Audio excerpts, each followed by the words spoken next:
আজকে বাঙ্গু প্রগতিশীলদের চেতনার দিকে একটা মহা অস্ত্র নিক্ষেপ করবো। এর ফলে বাঙ্গু প্রগতিশীলদের মুখোশ চূড়ান্ত ভাবে খসে পড়বে আর তাদের পুচ্ছে আগুন জ্বলা যাবে। তাদের প্রগতিশীল প্রতারণা আর ভণ্ডামি ভরা বয়ানের চেতনা এই বিল্ডিং এর মতো ধইসা পড়বে। আগের 2 এপিসোডে আমরা 71 সাল নিয়ে আওয়ামী বাম বয়ানকে জয় বাংলা কইরা দিছি। প্রথম এপিসোডে আওয়ামী বাম বয়ানে পাকিস্তানে ভুয়া অর্থনৈতিক শোষণের ন্যারেটিভে জয় বাংলা করেছি। দ্বিতীয় এপিসোডে 25শে মার্চ 70-এর নির্বাচন এবং তার আগের পরের ঘটনাকে জয় বাংলা করে দিছি। আজকে আমরা আলোচনা করব বাঙ্গু চেতনার মূল সূতিকাগার ভাষা আন্দোলন নিয়ে এবং এর পিছনের আসল বাস্তবতা কি ছিল। আপনারাও বুঝবেন 7 জন্মের জাউরা আওয়ামী লীগ এবং বামেরা বাংলাদেশিদেরকে কি রকম উজবুক বানাইছে এই 50-55 বছর। এই এপিসোডের শেষ পর্যন্ত দেখলে আপনারা নিজেরাই তাজ্জব হইয়া যাবেন। তাদের প্রতারণার ভণ্ডামি দেখা আজকে আমরা 52 চেতনার বয়ানকে পুরাপুরি ধূলিসাৎ কইরা জয় বাংলা কইরা দেব। এর সাথে ভারত, আওয়ামী লীগ এবং বাম বয়ান আর তার চেতনার একচ্ছত্র আধিপত্য চিরতরে এই দেশ থেকে লোপ পাবে। চলেন আল্লাহর নামে শুরু করা যাক। প্রথমেই দেখব কি আছে সেই আওয়ামী বাম বয়ান। 1947 সালে পাকিস্তান রাষ্ট্রের আবির্ভাব হয়। তাকে মানে আওয়ামী বাম বাঙ্গু বয়ানে কয় আর কি। পাকিস্তান গঠন হওয়ার পরে পশ্চিম পাকিস্তানের শাসক গোষ্ঠী বিশেষ করে পাঞ্জাবিরা পূর্ব পাকিস্তানের বাঙালিদের উপরে তাদের ভাষা উর্দু জোর কইরা চাপাইয়া দিতে চাইছিল। পাকিস্তান আন্দোলনের প্রধান নেতা পাকিস্তানের প্রথম গভর্নর জেনারেল কায়েদে আজম মোহাম্মদ আলী জিন্না ঢাকায় এসে নাকি কইছিল Urdu and only Urdu shall be the state language of Pakistan. আর এটা শুনা নাকি সবাই না না করে চিক্কুর মাইরে উঠেছিল। আর তার মধ্যে ছিল নাকি সোহরাওয়ার্দীর বডিগার্ড। জিন্না এই বক্তৃতা দেয় 2 জায়গায়। 21শে মার্চ রমনা রেস করছে বিশাল জনসভায় এবং সেই বক্তব্য কোনো প্রতিবাদ হয় নাই, বরং উচ্ছ্বসিত হয়েছিল জনগণ। উনি কইছিলেন ইংরেজিতে কইছিলেন। কি কইছিলেন নিজেরাই শুনেন। Leave no doubt that the state language of Pakistan is going to be Urdu and no other language.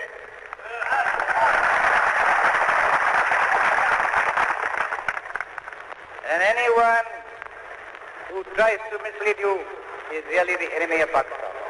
Without a state language, no nation can remain tied up solidly together and prosper. Look at the history. Every government has got to have some state language.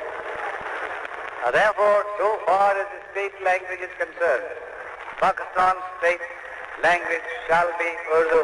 ইংরেজিতে কইছিলেন, এটা ঠিকই কইছিলেন বলে বাঙ্গু প্রগতিশীলদের ধরে নেওয়া উচিত ছিল, তাই না?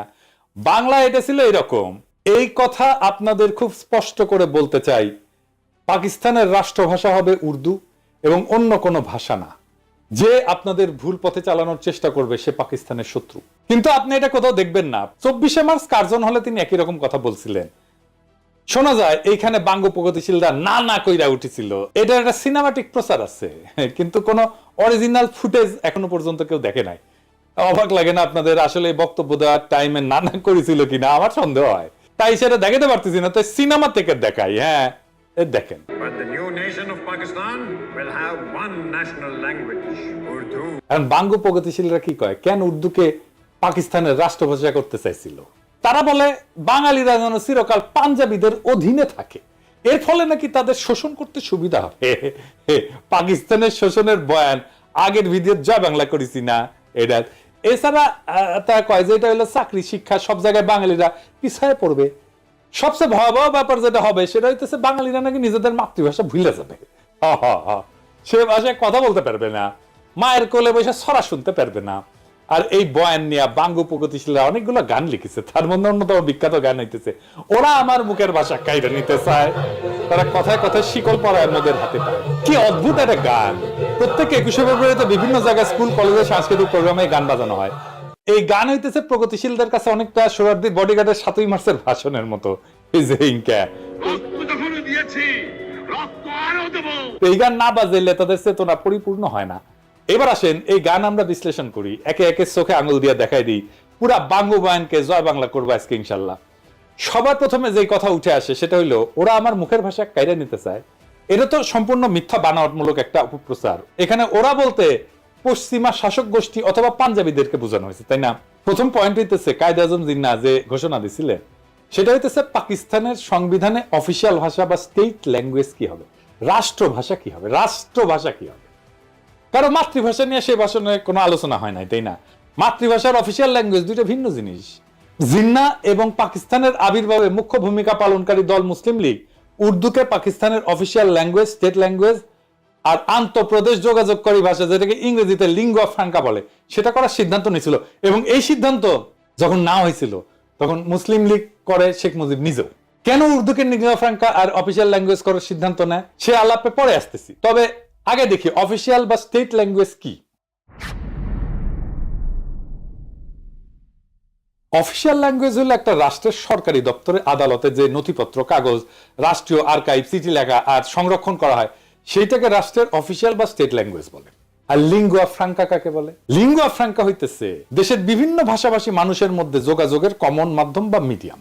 একটা দেশে বিভিন্ন ভাষার মানুষ বাস করতে পারে, যেমন ধরেন সোভিয়েত ইউনিয়ন, বহু জাতি বাস করত, Russian, Ukrainian, Georgian, Armenian, Kazakh, Tajik, Bashkir, Turkmen, Latvian, এরকম 15টা ভাষা গোষ্ঠী ছিল, বড় বড় ভাষা গোষ্ঠী। এর প্রত্যেকটা এখন আলাদা আলাদা দেশ হয়ে গেছে এবং আরো শত শত ক্ষুদ্র ভাষা গোষ্ঠীর মানুষ ছিল সোভিয়েত ইউনিয়নে। তো এদের মধ্যে লিঙ্গুয়া ফ্রাঙ্কা ছিল রাশিয়ান, আর সোভিয়েত ইউনিয়নের অফিসিয়াল ভাষাও ছিল রাশিয়ান।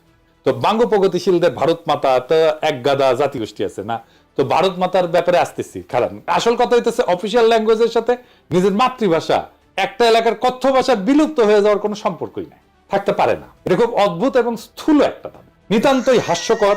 কিরকম হাস্যকর দেখবেন, আমাকে বাংলাদেশের উদাহরণ দিয়ে শুরু করি।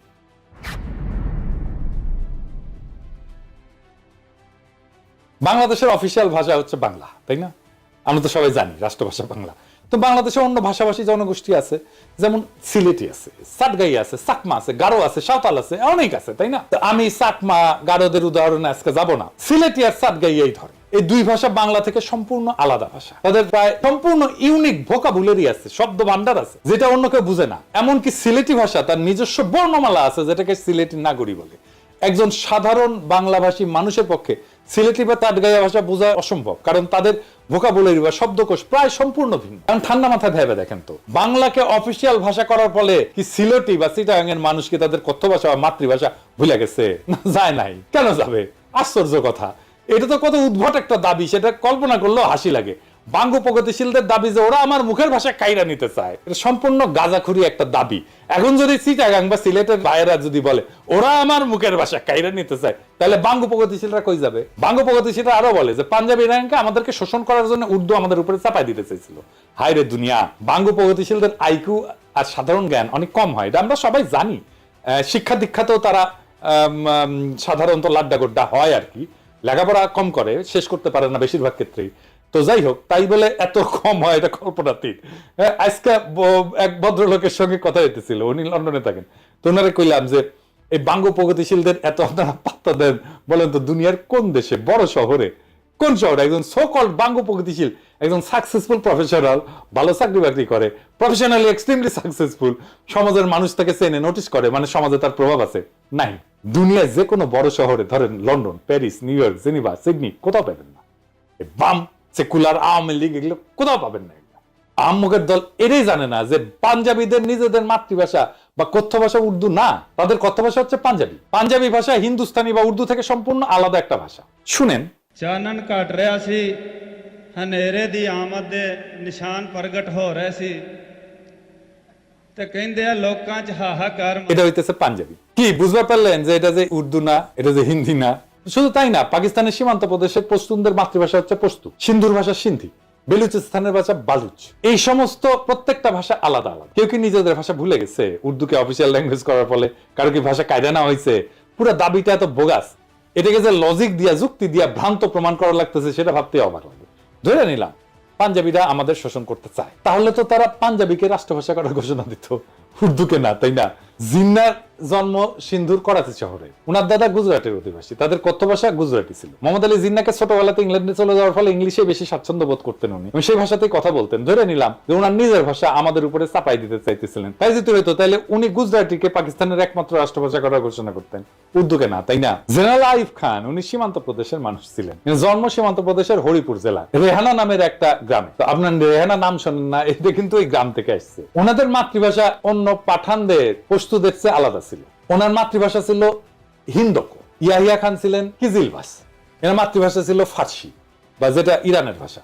পাকিস্তানে আইয়ুব খানের পর সেনাপ্রধান ছিলেন মুসা খান, উনি ছিলেন হাজারা সম্প্রদায়ের লোক, ওনার ভাষা ছিল হাজারা। মোহাম্মদ আলী জিন্নাহ, আইয়ুব খান, মুসা খান, ইয়াহিয়া খান এরা সবাই মাইনরিটি জাতির সদস্য ছিল, মানে মুসলমান পাকিস্তানেরও মাইনরিটি জাতির সদস্য। জুলফিকার আলী ভুট্টো ছিলেন সিন্ধু প্রদেশের লারকানার মানুষ, আর মাতৃভাষা ছিল সিন্ধি। কেউই বাঙ্গুদের কল্পিত পাঞ্জাবি শোষক ছিলেন না। আমি একটা জিনিস বুঝি না, বাঙ্গুরা সব জায়গায় তো পাঞ্জাবি শোষক কই থেকে পায়?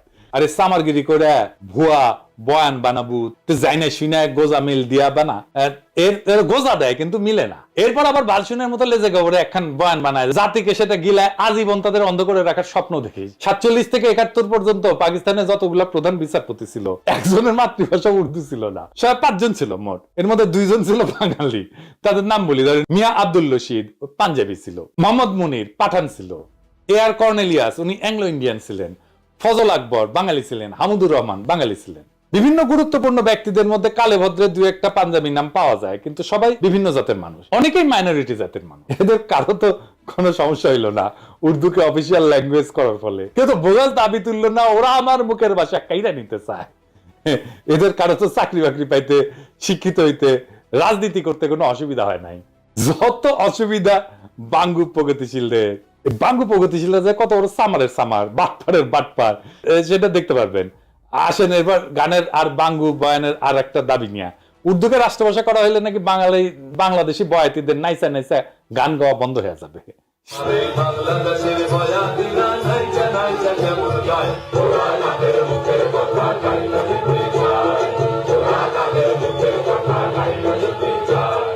শুধু তাই না, সোহরাওয়ার্দীর বডিগার্ড তার বইতে কি লিখেছে, গায়ক আব্বাস উদ্দিন তারে কি কয় দেখেন। উনি লিখেছেন, তিনি সন্ধ্যায় চলে যাওয়ার পর গানের আসর বসলো। আব্বাস উদ্দিন সাহেব, সোহরাব হোসেন ও বেদার উদ্দিন সাহেব গান গাইলেন। অধিক রাত পর্যন্ত আসর চললো। আব্বাস উদ্দিন সাহেব এবং আমরা রাতে রফিক সাহেবের বাড়িতে রইলাম। রফিক সাহেবের ভাইরাও সকলে ভালো গায়ক, হাসনাত বরকত ভালো গানই গাইতো। এরা আমার ছোট ভাইয়ের মতো ছিল, আমার সাথে জেলও খাটিছে। পরের দিন নৌকায় আমরা রওনা করলাম আশুগঞ্জ স্টেশনের স্ট্যান্ড ধরতে। পথে গান চললো, নদীতে বসে আব্বাস উদ্দিন সাহেবের ভাটিয়ালি গান। তাদের নিজের গলা না শুনলে জীবনের একটা দিক অপূর্ণ থেকে যেত। তিনি যখন আস্তে আস্তে গাইতেছিলেন তখন মনে হচ্ছিল নদীর ঢেউগুলোও যেন তার গান শুনতেছে। তারই শিষ্য সোহরাব হোসেন এবং বেদার উদ্দিন তার নাম কিছুটা রেখেছিলেন। আমি আব্বাস উদ্দিন সাহেবের একজন ভক্ত হয়ে পড়েছিলাম। তিনি আমাকে বলছিলেন, মুজিব, বাংলা ভাষার বিরুদ্ধে বিরাট ষড়যন্ত্র চলতেছে। বাংলা রাষ্ট্রভাষা না হলে বাংলার কৃষ্টি সভ্যতা সব শেষ হয়ে যাবে।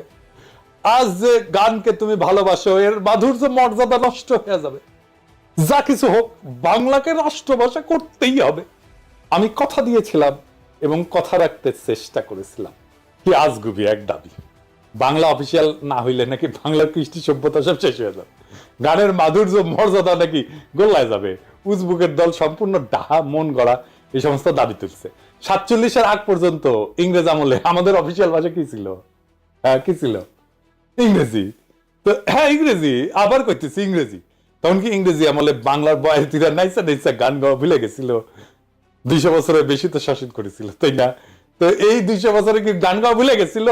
ইংরেজ আমলে বয়াতিরা নাইসা নাইসা গান করে নাই? তখন কি আব্বাস উদ্দিনের বয়ান মতে বাংলার কৃষ্টি সভ্যতা সব শেষ হয়ে গেছিল? তখন কি বাংলা গানের মাধুর্য মর্যাদা গোল্লায় গেছিল?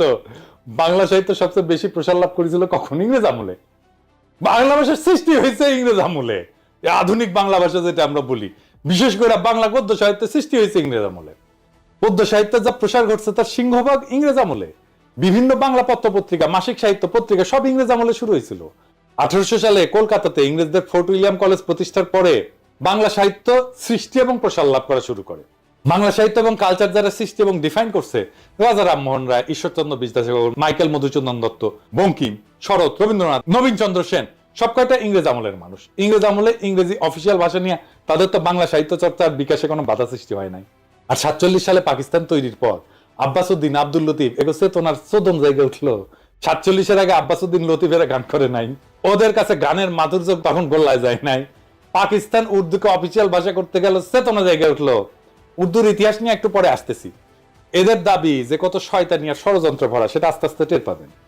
মুঘল আমলে মুঘলদের রাজ দরবার এবং সুবা এবং প্রদেশগুলোতে অফিসিয়াল ভাষা ছিল ফার্সি। মুঘলদের যাবতীয় ডকুমেন্ট, পরোয়ানা, ইতিহাস সবকিছুই ফার্সিতে রচিত হইত। সিরাজউদ্দৌলা, আলীবর্দী, মুর্শিদ কুলি খান এদের আমলে যাবতীয় হুকুম, পরোয়ানা ফার্সি শিকস্তা স্টাইলে লেখা হইতো। এই যে দেখেন, এটা শিকস্তা ক্যালিগ্রাফি স্ক্রিপ্টের একটা উদাহরণ। পলাশী যুদ্ধের পর ইংরেজরা প্রথম 80 বছর, মানে 1757 থেকে শুরু করে 1837 সাল পর্যন্ত মুঘলদের ফার্সিকে অফিসিয়াল ভাষা হিসেবে বহাল রাখে। সেই সময় তাদের যাবতীয় অফিসিয়াল ডকুমেন্ট, খাজনার হিসাব ইত্যাদি ফার্সিতেই লেখা হইতো। ইংরেজ সাহেবদের বিভিন্ন চিঠি, আদেশ, পরোয়ানা ইত্যাদি তাদের দেশীয় সেক্রেটারিরা ফার্সিতে লিখে কম্পোজ করে দিত। এই সেক্রেটারিদেরকে বলা হইতো মুন্সি। মুন্সি, হ্যাঁ, প্রচুর হিন্দু ইংরেজি এবং ফার্সি ভাষা শিখে এই মুন্সির কাজ করত। তাদের টাইটেল ছিল মুন্সি। আমাদের গৌতম দাস দাদা আছেন না, আপনারা পছন্দ করেন খুব, আসল নাম হইতেছে গৌতম দাস মুন্সি। উনার ছোট ভাই বিশ্বজিৎ দাস মুন্সি, উনি লেখেন মুন্সি বিশ্বজিৎ। এবার বুঝেছেন তো? 1837 সালে লর্ড অকল্যান্ড ব্রিটিশ ইন্ডিয়ার অফিসিয়াল ল্যাঙ্গুয়েজ ফার্সি থেকে ইংরেজি আর উর্দুতে বদল করে। জিয়া, দুইটা অফিসিয়াল ল্যাঙ্গুয়েজ ছিল, ইংরেজি আর উর্দু। ইংরেজ আমলে 1837 সাল থেকে ব্রিটিশ ভারতে ইংরেজির পাশাপাশি উর্দু ছিল অফিসিয়াল ভাষা। 47 সাল পর্যন্ত এই সিস্টেম বহাল থাকে। ইংরেজ অফিসাররা ব্রিটিশ ইন্ডিয়ান আর্মিতে তাদের নেটিভ সোলজারদের সাথে কি ভাষায় কথা বলতো শুনবেন? উর্দুতে। মহারানী ভিক্টোরিয়া তার হিন্দুস্তানি ব্যক্তিগত খাদেম মুন্সি আব্দুল করিমের কাছ থেকে উর্দু ভাষা শিখছিলেন। শুধু তাই না, মহারানী ভিক্টোরিয়া তার নিজের ডায়েরি ইংরেজির পাশাপাশি উর্দুতেও লিখতেন। ওনার ডায়েরির 13 ভলিউম উনি উর্দুতে লিখছেন নিজের হাতে। এটা নিয়ে একটা সিনেমা হয়েছে হলিউডে, মহারানী ভিক্টোরিয়া তার হিন্দুস্তানি খাদেম মুন্সি আব্দুল করিমকে নিয়ে। সিনেমার নাম হইতেছে ভিক্টোরিয়া অ্যান্ড আব্দুল। 2017 সালে এটা মুক্তি পাইছে। তো মহারানী ভিক্টোরিয়ার চরিত্রে অভিনয় করছেন জুডি ভেন্স, আর আলী ফজল অভিনয় করছে আব্দুল করিম চরিত্রে। কাজেই ইংরেজ আমলে 47 পর্যন্ত রবীন্দ্রনাথ, শরৎ, বঙ্কিম, ঈশ্বরচন্দ্র এরা সাহিত্য চর্চা করতে পারবে, কাব্য রচনা করতে পারবে, মাসিক পত্রিকা ব্যয় করতে পারবে, বাংলাদেশের বয়াতিরা নাইচা নাইচা গান গাইতে পারবে, তাতে কোনো অসঙ্গতি নাই। কিন্তু 47 সালে পাকিস্তান হওয়ার পর পাকিস্তানের অফিসিয়াল ভাষা উর্দু করতে গেলে বাঙ্গ প্রগতিশীলদের পাছায় আগুন ধরে গেল। এবার গানের অন্য অংশে আসি।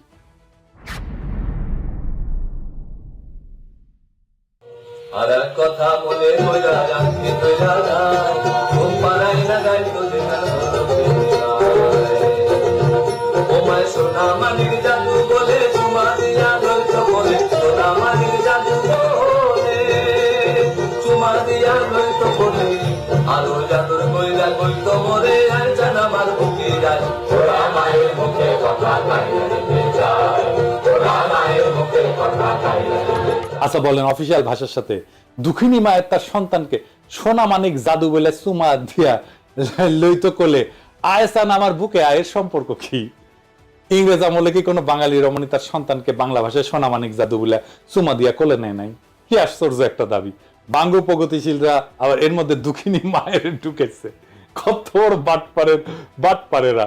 পাকিস্তান প্রতিষ্ঠা হওয়ার পরে জিন্নাহ এবং তার পরবর্তী গভর্নর জেনারেল আর প্রধানমন্ত্রী খাজা নাজিবুদ্দিন তাদের ভাষণে সুস্পষ্ট করে বলছিলেন যে পাকিস্তানের কোন প্রদেশের প্রাদেশিক অফিসিয়াল ভাষা কোনটা হবে সেটা প্রদেশের আইনসভা ঠিক করবে, কিন্তু অল পাকিস্তান লিঙ্গুয়া ফ্রাঙ্কা হবে উর্দু।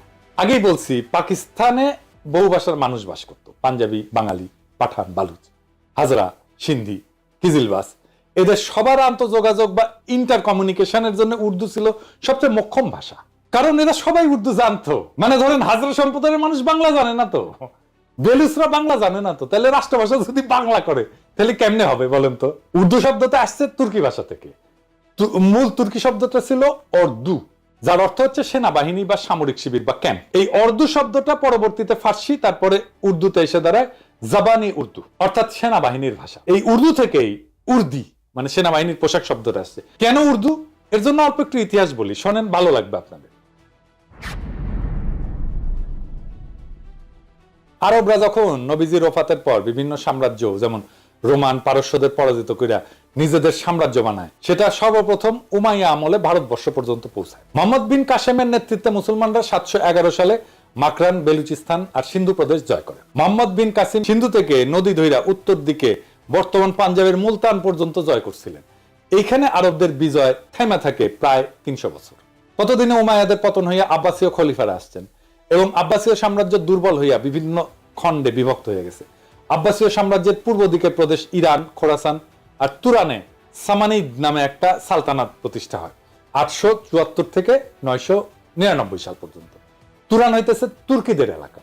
খোরাসানের উত্তরে একটা বিখ্যাত নদী আছে যার নাম আমুদরিয়া, আপনারা শুনছেন না? গ্রিকরা একে অক্সাস বলতো। আলেকজান্ডার দ্য গ্রেট এই নদী ক্রস করছিলেন তার যুদ্ধযাত্রায়। সেই নদী হইতেছে ইরান আর তুরানের সীমানা। সেই নদীর উত্তরে তুরানি বা তুর্কিরা থাকতো। তুরানি তুর্কি ট্রাইব গুলা অশ্বারোহী বা নমাডিক ছিল। সামানিদ সুলতানেরা ইরানি ছিল এবং তারা ফার্সি ভাষায় ব্যাপক পৃষ্ঠপোষকতা করত। আধুনিক ফার্সি সাহিত্য সামানিদ আমল থেকে শুরু হয়েছে। ফার্সি লেখা হয় আরবি হরফে। ইরানের মহাকবি ফেরদৌসি এই সময়ের মানুষ। সামানিদ সুলতানেরা তাদের রাজসভা এবং সামরিক বাহিনীতে তুরানি অশ্বারোহীদের ব্যাপকভাবে রিক্রুট করছিল। এদের মধ্যে একজন তুর্কি সেনাপতি আলেপ্তেগিন 962 সাল বর্তমান আফগানিস্তানের গজনি শহর জয় করে এনে নিজের একটা সাম্রাজ্যের গোড়াপত্তন করে। এই আলেপ্তেগিনের নাতি বা দৌহিত্র হচ্ছে গজনির বিখ্যাত সুলতান মাহমুদ, যিনি অশ্বারোহী তুর্কি বাহিনী নিয়ে ভারতবর্ষের পাঞ্জাব বিজয় করে তার সাম্রাজ্য যোগ করে। এর ফলে আরবদের বেলুচিস্তান এবং সিন্ধু বিজয়ের প্রায় 300 বছর পর মুসলমানরা বর্তমান সীমান্ত প্রদেশ পাঞ্জাব বিজয় করে। সুলতান মাহমুদ এবং পার্শ্ববর্তী গজনী সুলতানেরা তুর্কি হওয়া সত্ত্বেও তারা সামানিদ সুলতানদের অনুসরণে ফার্সিকেই নিজেদের অফিসিয়াল ভাষা হিসেবে ব্যবহার করতেন। সুলতান মাহমুদ মহাকবি ফেরদৌসিকে নিয়ে পারস্যের মহাকাব্য শাহনামা রচনা করছিলেন। আপনারা জানেন না যে বিখ্যাত শাহনামা? তো গজনীর এই সালতানাত 1186 সাল পর্যন্ত ছিল।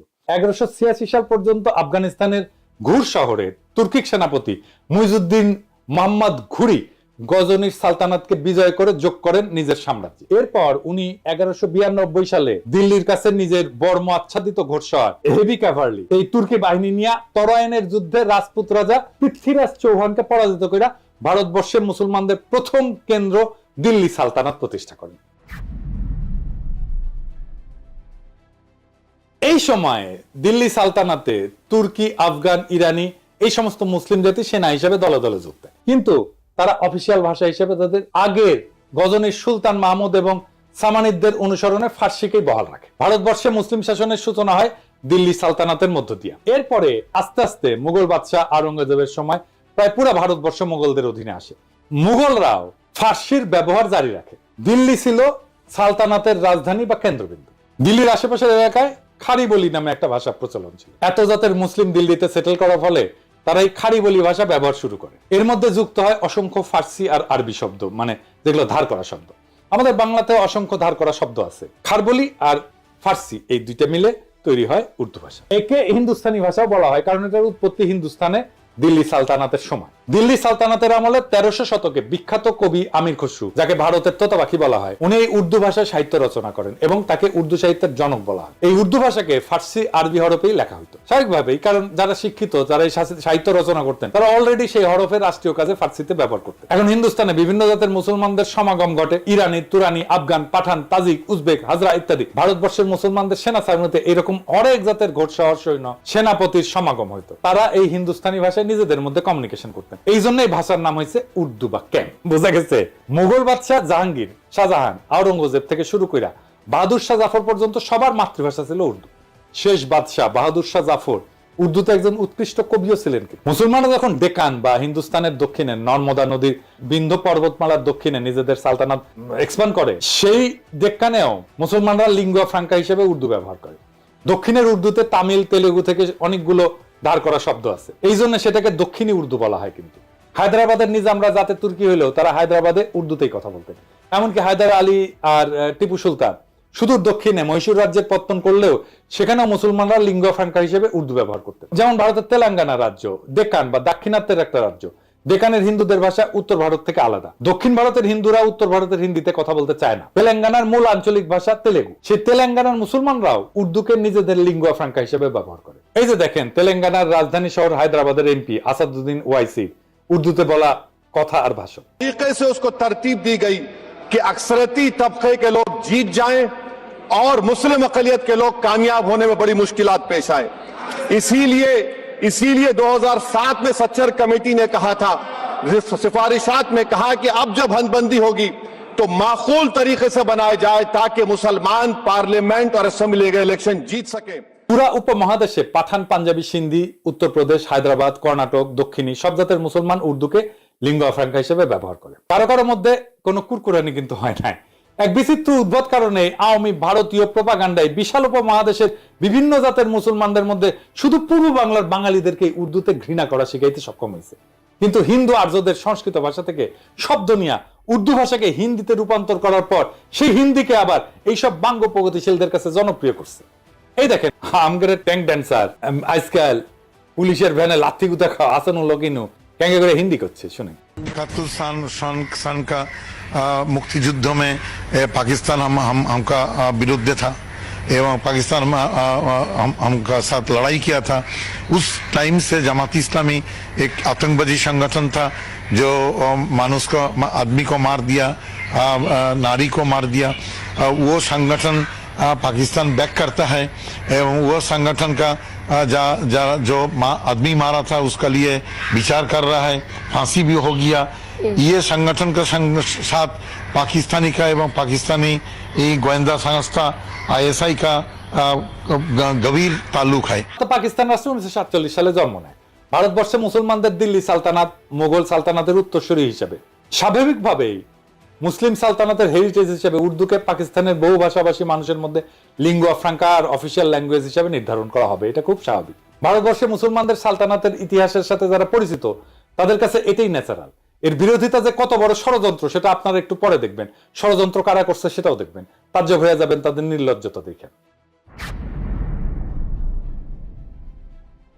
আধুনিক হিন্দি ভাষার আবির্ভাব ঘটে 19 শতকের শেষে এবং 20 শতকে। অনেক হিন্দু উর্দু ভাষার কিছু ফার্সি আরবি ভোকাবুলারি আর ফার্সি হরফে নারাজ হয়। তারা এজিটেশন শুরু করে, উর্দু বা হিন্দুস্তানি ভাষাকে দেবনাগরী হরফে লেখার জন্য ভোকাবুলারিতে আরবি ফার্সির বদলে সংস্কৃত থেকে ধার করা শব্দ নিয়ে রিপ্লেস করা শুরু করে। এই ভাষার নাম দেওয়া হয় হিন্দি। এর ফলে আধুনিক হিন্দি ভাষার আবির্ভাব ঘটে। হিন্দু ভারতে শুধুমাত্র হিন্দিকে এই লিঙ্গুয়া ফ্রাঙ্কা বা অনলি ন্যাশনাল ল্যাঙ্গুয়েজ হিসেবে, কেন্দ্রে অফিসিয়াল ল্যাঙ্গুয়েজ হিসেবে গণ্য করা হয়। ভারতের রাজ্য পর্যায়ে বিভিন্ন ভাষা ওই রাজ্যে অফিসিয়াল কাজে ব্যবহার করা হয়। পাকিস্তানে যে প্রস্তাব জিন্না করছিল এবং খাজা নাজিমুদ্দিন উভয় দিছিলেন, আগেই বলছি আপনাদেরকে, এটা আমার কথা না, এক এক করে আপনাদের রেফারেন্স দেখাচ্ছি। ভারতের সংবিধানে আর্টিকেল 343 দেখেন, স্পষ্ট ভাষায় লেখা আছে, official language of the union shall be Hindi in Devanagari script. সাথে কিছুদিনের জন্য ইংরেজিকে রাখছে, যতদিন না মানুষ হিন্দি শেখে। সারা ভারতে সেটা প্রচলিত হয়। এরপর ভারতের সুপ্রিম কোর্টের এই রায় দেখেন, ভারতের সুপ্রিম কোর্ট হিন্দিকে ন্যাশনাল ল্যাঙ্গুয়েজ হিসেবে রায় দিছে। রায় বলা আছে এইটা ইংরেজি যেহেতু কইছে ঠিকই কইছে, এটা বাংলায় করলে হয়। ভারত অনেক রকম মানুষের দেশ, এখানে হিন্দি জাতীয় ভাষা। তাই আশা করা হয় যে যেসব সাক্ষীকে আবেদনকারী মানে উত্তরপ্রদেশের ট্রাইব্যুনালে নিয়ে আসবেন তারা হিন্দিতে কথা বলতে পারবেন এবং নিজেদের কথা বুঝিয়ে বলতে পারবেন। এরপর সংবিধানের 351 আর্টিকেল দেখেন, স্পষ্টভাবে লেখা আছে, ভারতের কেন্দ্রের দায়িত্ব হচ্ছে হিন্দি ভাষার প্রসার ঘটানো, সাথে হিন্দি ভোকাবুলারি ক্রমান্বয়ে সংস্কৃত থেকে ধার করা শব্দ দিয়ে প্রতিস্থাপন করা। কই, ভারতের পশ্চিমবঙ্গে তো বাঙালি বাস করে। বাংলা সাহিত্য, কালচার, সংস্কৃতি বলতে যা বুঝি সেটার গোড়াপত্যন্ত ঘটে পশ্চিমবঙ্গের হিন্দু ভদ্রলোক, ব্রাহ্মণ, কায়স্থ, বৈদ্য এদের হাতে। তারটা একটা টু শব্দ পর্যন্ত করলো না যে ভারতে তাদের মুখের ভাষা কাইরা নিতে হইতেছে, তাদের দুঃখিনী মায়ের কি হবে, সোনা মানিক বলে আর বুকে টাইনা নিতে পারবে না। হিন্দিকে ভারতের কেন্দ্রে অফিসিয়াল ল্যাঙ্গুয়েজ করার ফলে কি তারা বাংলা ভুলে গেছে? এখনই কি আপনারা বুঝতেছেন না পূর্ব বাংলার কৃষিজীবী মুসলমানদের বলদ আর উজবুক পেয়া কত বড় খেলা খেলছে ভারতীয় শহর আর তাদের দোসরেরা? এবার দেখেন আরো খেলা আপনাদের কিভাবে বলদা পাইয়া খেলছে, একটু দেখায়। বাঙ্গু প্রগতিশীলরা রবীন্দ্রনাথ কইতে কইতে অজ্ঞান হয়ে ক্যাট হয়ে পড়ে যায়। এই যে কয়েকদিন আগে সঞ্জিতা খাতুন মারা গেল, তার লাশের পাশে রবীন্দ্রসঙ্গীত গাইলো, ভিডিও দেখেন।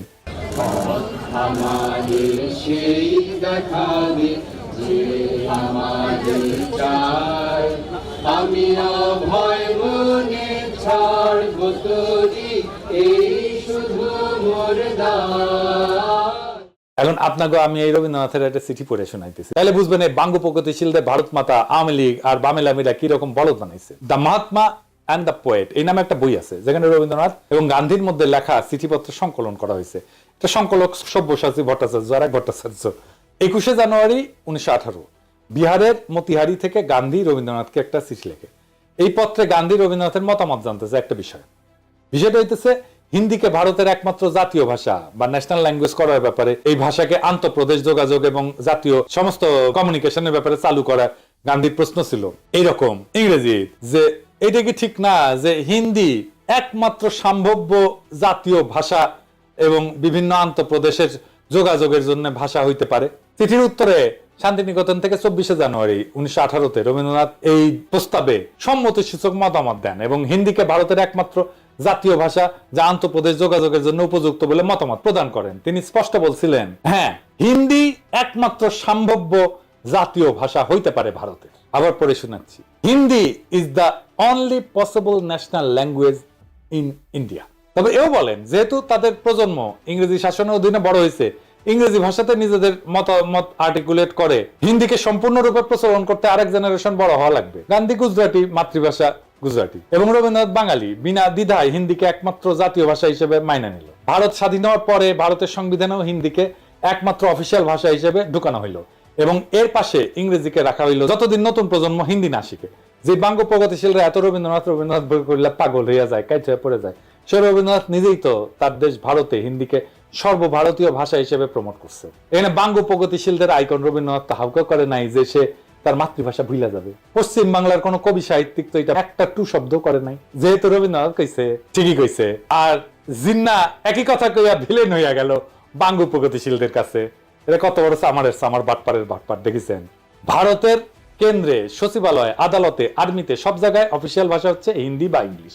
সব ফাইলপত্র, যোগাযোগ, চিঠি আদান প্রদান হিন্দি অথবা ইংলিশে করা লাগে। ভারতের পার্লামেন্টে কথা বলতে গেলে হিন্দি বা ইংলিশ ব্যবহার করতে হয়। পার্লামেন্টের মেম্বার, রাজনীতিবিদ যদি বকলম বা মূর্খ হয় তাহলে স্পিকারের বিশেষ অনুমতি নিয়ে অন্য ভাষায় বক্তৃতা দিতে পারে, যদিও সেই বক্তব্য কেউ শুনে না। এই যে দেখেন, পশ্চিমবঙ্গের লোকসভার একজন সদস্য অভিষেক ব্যানার্জি ডায়মন্ড হারবার 24 পরগনা আসনের এমপি, লোকসভায় হিন্দিতে কথা হচ্ছে। দেখেন, कबर रखिए और कुर्सी का पीटी बांध लीजिए, मौसम बिगड़ने वाला है। आप डायरेक्शन देंगी ये मुझे? पश्चिम बंगाल के चीफ मिनिस्टर ममता बनर्जी सदन के सदस्य है, नहीं है?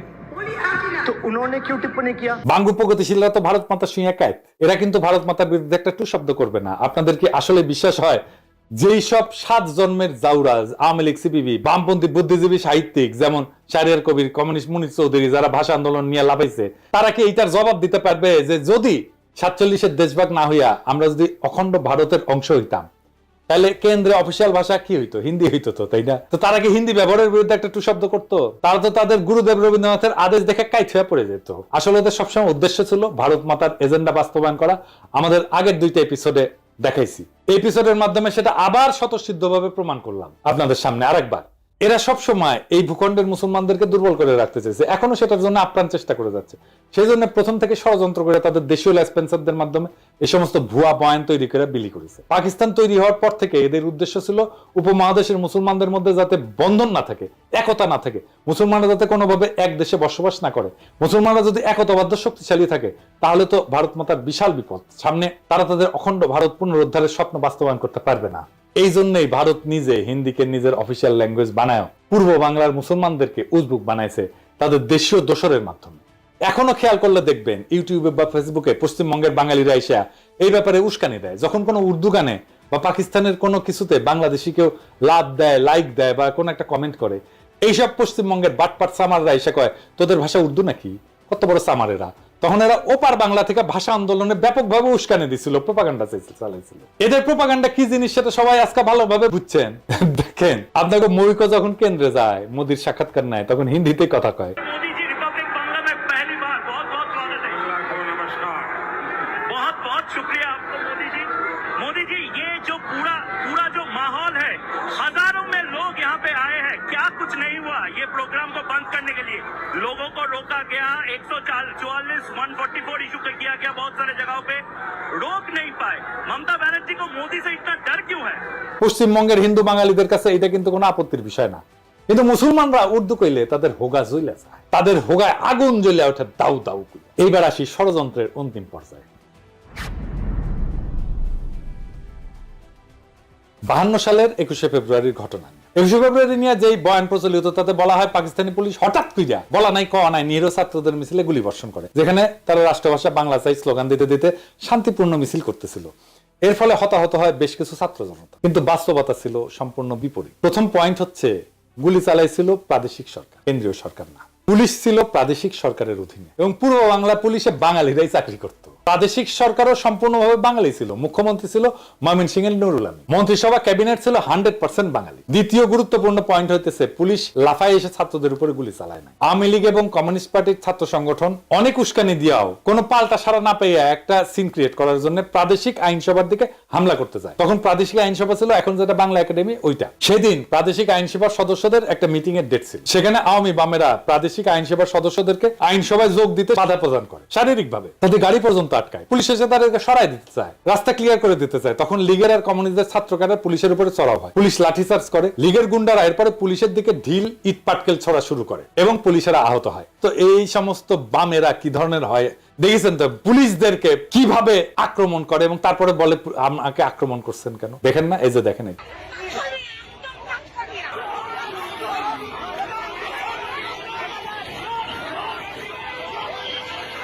তখনকার পুলিশ তো আজকালকার মতো বডি আর্মার হেলমেট টেলমেট এগুলো ছিল না। পুলিশ খালি হাফ প্যান্ট পরতো, শার্ট আর একটা ক্যাপ পরে থাকে। এই অবস্থায় যদি ইট পুলিশের কপালে লাগে তাই তো মারাত্মক ব্যাপার। এই অবস্থায় পুলিশ পরিস্থিতি নিয়ন্ত্রণে প্রথমে টিয়ার গ্যাস ছোড়ে, এরপর পরিস্থিতি আরো অবনতি ঘটে, লীগ আর বামেরা আরো চড়াও হয়। এইভাবে পরিস্থিতি অবনতি ঘটতে থাকলে পুলিশ সর্বশেষে গুলি চালায়। এই গোলাগুলিতে 4 থেকে 5 জনের মতো নিহত হয়। এই ঘটনা আসল বিবরণ প্রখ্যাত সাহিত্যিক সাংবাদিক, সেই সময় সবচেয়ে বড় পত্রিকা দৈনিক আজাদের সম্পাদক আবুল কালাম শামসুদ্দিনের আত্মজীবনী অতীত দিনের স্মৃতিতে আছে। এই ঘটনাকে বিকৃত করে লীগ আর বামেরা কি অপপ্রচার চালাইছে সেটা আপনারা এখন কল্পনা করেন। আমি আবুল কালাম শামসুদ্দিনের বই থেকে একটু পড়ে শুনি। অবস্থা চরমে উঠল 1952 সালের 21 ফেব্রুয়ারি মোতাবেক 1357 সালের 8ই ফাল্গুন তারিখে। সেদিন ঢাকার স্কুল কলেজগুলিতে হরতাল ঘোষণা করা হয়েছিল এবং এক বিরাট ছাত্র মিছিল আইন পরিষদ ভবনের সম্মুখে যাওয়ার চেষ্টা করেছিল 144 ধারার নিষেধাজ্ঞা অমান্য করে। শোনা যায় পরিষদের অধিবেশনে যোগদানের উদ্দেশ্যে গমনকারী কয়েকজন মোটরাহি পরিষদ সদস্যকে নাকি ছাত্র মিছিলের তরফ থেকে পথে আটকাবার চেষ্টা করা হয়েছিল। এতেই গোলমাল পেকে ওঠে। পুলিশ বাধা দিতে চেষ্টা করে, ছাত্র মিছিলের উপরে পুলিশ নাকি লাঠিচার্জ করে এবং কিছু সংখ্যক বিক্ষোভকারীকে গ্রেপ্তারও করা হয়। ফলে উত্তেজনা আরো বৃদ্ধি পায় এবং জনতার পক্ষ থেকে নাকি পুলিশের উদ্দেশ্যে ঢিল ইত্যাদি ছোড়া হয়। ক্রমে অবস্থা একরূপ আয়ত্তের বাইরে চলে যায়। পুলিশ প্রথমে কাঁদনে গ্যাস এবং পরে বেপরোয়া গুলি বর্ষণ শুরু করে। ফলে জনতার বেশ কিছু সংখ্যক লোক হতাহত হয়। হতাহতের সংখ্যা কি ছিল এবং তাদের মধ্যে ছাত্রই বা কতজন ছিল সে সম্পর্কে নানা ধরনের কথা শোনা গিয়েছিল। সঠিক হিসাব যে কারণেই হোক পাওয়া যায় নাই, পাওয়ার উপায় ছিল না। এই পুরো এপিসোড শোনার পরে এখন আপনারা ঠিক করেন, আপনারা কি ভারতীয় আধিপত্যবাদ নামের বৃক্ষের প্রথম শিকড় ছিল শহীদ মিনার, এটা বুঝতে পারছেন?